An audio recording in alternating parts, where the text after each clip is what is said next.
안녕하세요. 대기업 시청자 그리고 동부건설 주주 여러분들. 저는 동부건설과 관련해서 여러분들이 투자하시면서 알아야 되는 중요한 이슈와 주가 영향을 미칠 만한 요소들 하나하나 알려드리는 멘토 이진욱입니다.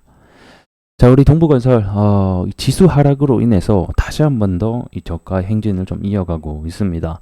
그래서 지금은 시황을 사실 좀 체크를 해보일 때가 같아서 오늘은 전체적인 시황 얘기를 여러분들과 좀 함께 해보도록 하겠고, 미국 경기 정말 침체일까 이런 부분들도 함께 얘기 나눠보면서 기술적 들어가서 저가 매수 유입 오히려 기회인가 이런 부분들도 전반적으로 함께 얘기 나눠보는 시간 가져보도록 하겠습니다. 자, 시황 먼저 함께 체크해 보도록 하겠습니다. 코스피가 현재 4% 조금 넘게 상승을 해주고 있고, 코스닥은 지금 보게 되면 6% 정도 상승을 해주고 있습니다. 현재 촬영하는 게 장중이라서 종가까지 어떤 식으로 형성이 될지는 끝까지 지켜봐야 되는 문제이긴 하지만, 일단은 어제의 과도한 낙폭을 좀 축소해주고 있다는 것은 우리 투자자들에게는 좀 반가운 소식일 것 같습니다. 그래서 일단 상승의 원인을 함께 보게 되면, 우리가 주목을 하고 있었던 이 PMI 서비스업 지수가 다행히도 좀 개선되는 모습이 나오게 되면서 이 경기 침체에 대한 우려가 일부 좀 완화되는 모습 때문에 오늘의 좀 주가 상승이 일어나고 있습니다. 저는 사실 이게 좀 좋게 나올 줄 알고 있었어요. 왜 그러냐면 이번에 하락이 크게 과다하게 나온 게 뭐 다양한 원인들이 있죠. 뭐 미국 고용 지표가 실업률이 그러니까 말 그대로 예상치를 상회하게 됐고, 뭐 그것뿐만 아니라 뭐 이란과 이스라엘 전쟁 위기에 대한 부분들, 그 다음에 뭐 일본 증시가 크게 하락하는 뭐 이런 부분들이 다양하게 복합이 겹치면서 좀 하락이 나온 건데, 일단 미국 고용 지표에 대한 부분을 보게 되면 실업률이 4.3% 그러니까 예상치 4%보다 상회했다는 소식 때문에 요거 하나 가지고 사실 뭐 다양한 부분들이 있겠지만 뭐 경기 침체 뭐 이제 부분들이 온다, 뭐 이제 금리 인상 크게 하고 빨리 안 내린 거에 대한 후폭풍이 온다, 뭐 이런 이야기들이 많던데, 요게 일단은 실업률 자체가 약간의 왜곡이 저는 있었다라고 봅니다. 그런 이유가 왜곡이 이제 두 가지의 변수가 있었는데, 첫 번째는 날씨 영향, 요게 이제 가장 컸다라고 저는 보고 있습니다. 이 미국 같은 경우는 땅덩어리도 굉장히 넓고 뭐 허리케인이라던가 이런 날씨도 우리나라보다 훨씬 더 많이 올라가거든요. 40도, 50도까지 올라간단 말이에요. 그러면 이 구직자들이 이렇게 너무 날씨가 더우면 일을 안 해요. 제대로 하지 못했다, 이런 응답이 굉장히 많았습니다, 이번에도. 그래서 기존에 뭐 6월달 뭐 이런 부분들에서 보게 되면 구직자가 날씨 때문에 일을 제대로 하지 못했다라는 비율이 뭐 5만 명 뭐 요 정도밖에 안 됐었는데, 이번에 7월에 날씨가 너무 더워서 일을 제대로 하지 못했다라고 응답한 사람이 무려 43만 명이나 되게 됐었고, 거기다 허리케인까지 겹치게 되면서 그냥 좀 놀았다 뭐 이렇게 한 사람들이 많게 되면서 실업률이 굉장히 크게 올라갔다라는 점과, 그뿐만 아니라 이 경기 침체 때의 이 실업자의 해고자, 이 실업자 해고자라고 하는 것은, 실업자를 하는 건 다양한 사람도 있잖아요. 그러니까 해고가 된 사람도 있고 뭐 그만두는 사람도 있고 이렇게 하는데, 이 중요하게 보는 게 이 해고자 비율이란 말이에요. 근데 이 해고자 비율이 침체 때는 한 3.5% 평균 이렇게 나옵니다. 근데 여전히 2%대를 유지하고 있기 때문에 저는 이 PMI 지수는 좀 좋게 나올 줄 알고 있었다, 이렇게 좀 보고 있었습니다. 그래서 뭐 다행히도 어쨌든 간에 이 고용 지수가 50을 좀 상회하게 되면서 예상치를 좀 크게 상회를 했죠. 그러면서 이제 미국 이제 지수는 하락을 했는데 선물 지수가 오전장에 좀 현재 올라가고 있는 추세고, 우리 지수 역시 선물 6% 이상 사이드카, 매수 사이드카가 발동이 되고 현재 지수 같이 좀 올라가고 있다라고 보시면 좀 이해가 될 것 같습니다. 그래서 다시 차트로 돌아와서 지수 업황을 보게 되면, 어제 사실 저는 낙폭이 너무 과대해도 과대했다라고 좀 생각이 들었거든요. 왜냐면 이 과거에 크게 낙폭을 했던 때가 몇 번 있었는데, 일단은 가장 최근에는 코로나 때였죠. 2020년도 때 새로운 질병이 등장을 하게 되면서 그것도 전 세계적으로 이게 덮치게 되면서 하락을 했단 말이에요. 이런 거는 돌이켜보면 좀 이해가 돼요. 근데 그리고 또 2008년 때 뭐 이런 금융위기, 요것도 이해가 되죠. 뭐 요때도 이제 코스닥 때 먼저 보게 되면 13% 요때도 빠졌거든요. 그때가 최저점이었죠. 자, 그리고 2008년도 때, 요때도 사실 뭐 한 10%가량 코스닥이 빠지기도 했었습니다. 근데 이번에 이유 자체가 그냥 경기 침체가 왔다라는 것도 아니고, 우려라는 어떤 이런 부분들, 이런 부분들이 불거지게 되면서, 뭐 물론 여기에 뭐 전쟁 위기 뭐 이런 것도 있었지만 무려 13%가 빠진다.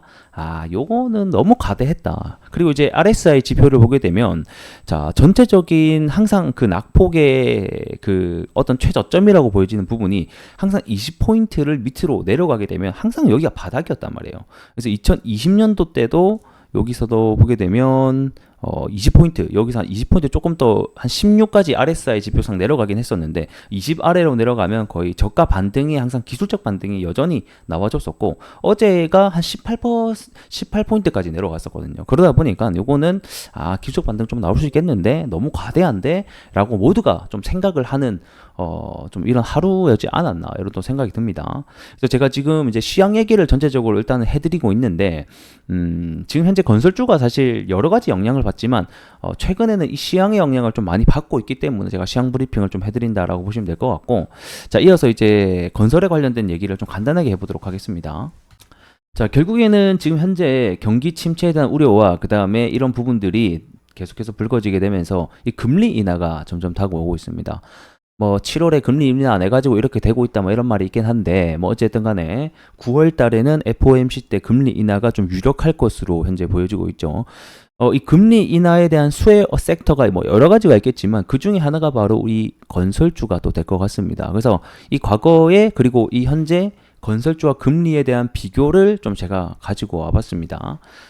일단은 다들 아시다시피 사실 금리가 상승하게 되면 이 부동산 측이 좀 하락을 하게 되겠고 그에 따라서 건설주도 함께 좀 영향을 받습니다. 그래서 이때의 주가를 좀 함께 비교해 보시면 좀 동행하는 모습을 우리가 확인해 볼 수 있을 것 같은데, 자, 과거에서부터 2020년도, 2010년도 이때 때부터 해서 금리가 올라가면 이렇게 매매 부동산의 상승률이 내려가고 이런 식으로 금리가 하락을 하게 되면 또 올라가고 이런 비슷한 패턴을 항상 보였단 말이에요. 그리고 나서 2021년도, 20년도 때는 거의 뭐 제로 금리에 가까울 정도의 금리를 유지하다 보니까 이런 식으로 부동산 폭등 그리고 건설주의 대세 상승이 또 함께 오기도 했었죠. 그렇기 때문에 사실 이 금리가 향후에 인하될 것이라는 것은 이 지수의 큰 낙폭 때문에 단기 하락은 일어났지만 추후에 얼마든지 장기적으로 봤을 때는 또 상승이 일어날 수 있는 부분들이 여전히 존재한다라고 보시면 될 것 같고요. 무엇보다 이 금리가 최근에 크게 상승을 하게 되면서 1년, 2년 만에 크게 상승했었죠. 그에 따라서 이 아파트 매매 거래량이 줄어들겠고 최근에는 금리 인하를 하겠다는 소식 때문에 아파트 매매 거래량도 올라오고 뭐 일부 수도권 지역에서는 또 신고가를 갈아치우고 있는 상황입니다. 뭐 아직까지 전국적으로 올라오고 있다. 뭐 요것은 아니지만 어쨌든 간 이런 회복을 하는 추이가 보인다라는 것은 이 건설주에게도 계속해서 좀 회복세가 일어나면서 주가 향방이 상승으로 이어질 수 있다라는 점 우리가 참고를 하셨으면 좋겠습니다. 결국에는 건설주가 사실 중요하게 봐야 되는 것은 일단 대외적으로는 금리가 가장 우선이 돼야 될 것 같고 그거에 따라서 이어져 오는 뭐 부동산 거래량이라든지 아파트 가격들 이런 것도 굉장히 중요하겠고 뭐 미분양 이런 것도 중요하다. 그리고 나서 이제 개별적인 좀 주식에 어떤 영향을 받는 것들이 일단 수주 현황이 되겠고 그 안에서의 뭐 영업이익률 마진 이런 식으로 얼마나 남겼는가 이런 부분들이 중요하다. 이렇게 이런 순으로 좀 보시는 게 어떤 탑다운 방식으로 하나하나 좀 챙겨 보시면 앞으로에 대한 방향성을 우리가 알 수 있지 않을까 이런 생각이 드네요. 자, 차트 함께 보도록 하겠습니다. 여전히 기술적으로 보게 되면 하방이 조금 이어지고 있습니다. 말 그대로 하락이 계속해서 진행 중인 상태다라고 볼 수 있겠는데 보통 주가가 되돌아나가기 위해서는 이런 식으로 하락을 하다가 횡보해주는 기간을 거쳤다가 이렇게 올라가는 게 일반적이다라고 볼 수 있습니다. 아니면 강한 재료가 나왔을 때는 하락을 하다가도 V자 반등으로 올라가는 경우가 쭈쭈쭈 올라오긴 합니다만 일단 지금 추세로 봤을 때는 1번에 대한 가능성이 좀 우리가 지켜봐야 되겠고 그런 말인 즉슨 횡보하는 기간이 나와줘야 된다. 그 횡보하는 기간이 두 가지가 될 것 같은데 첫 번째는 금리 인하가 되면서 건설주 전반적으로 살아나는 시장이 온다던가 또는 이 동부건설의 영업이익률이죠. 마진율이 올라가는 시점 이 두 개의 터닝 포인트가 될 것 같습니다.